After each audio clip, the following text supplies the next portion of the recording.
So, this is something on how we push grace away from us. You might have heard of what Meera, about Meera. This instance when poison is sent to her and she gladly takes it and nothing happens to her. Why? Why is that so? So, the mother says that the divine grace has the power to change the material law so that you are not subjected to the material law of the nature. So the material law of the nature, in this case, the particular example that I am taking is that Meera takes the poison.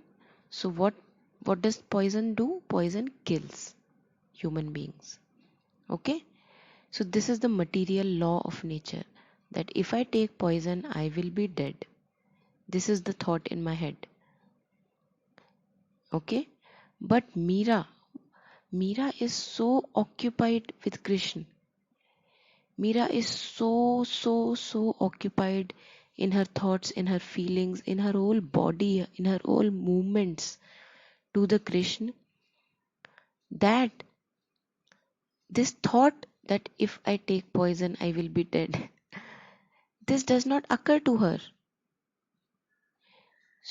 Because she is so solely occupied with Krishna, with the divine grace all the time, she does not have a bother in the world of taking care of the material laws, that if I do this I will be dead. And this is how Meera stays in the divine protection, in the divine grace, even after taking the poison.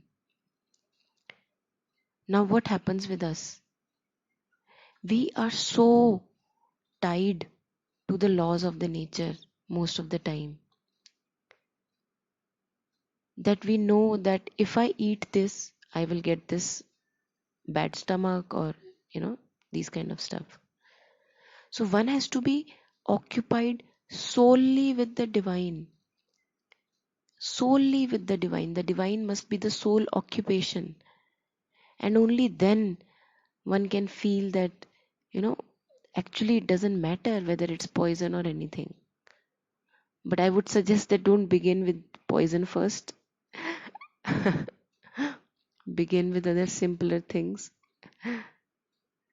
So everyone, each one has their own journey. So Meera also, I'm sure, had her own journey. So for example, this poison thing she could not have done like 10 years behind what when she was given poison.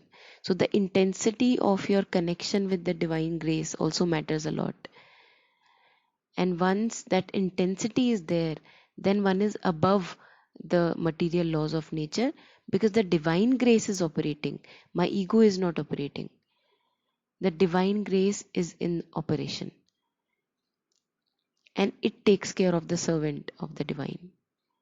But unless I am fully surrendered and fully occupied with the divine, the material laws of the nature are still in action.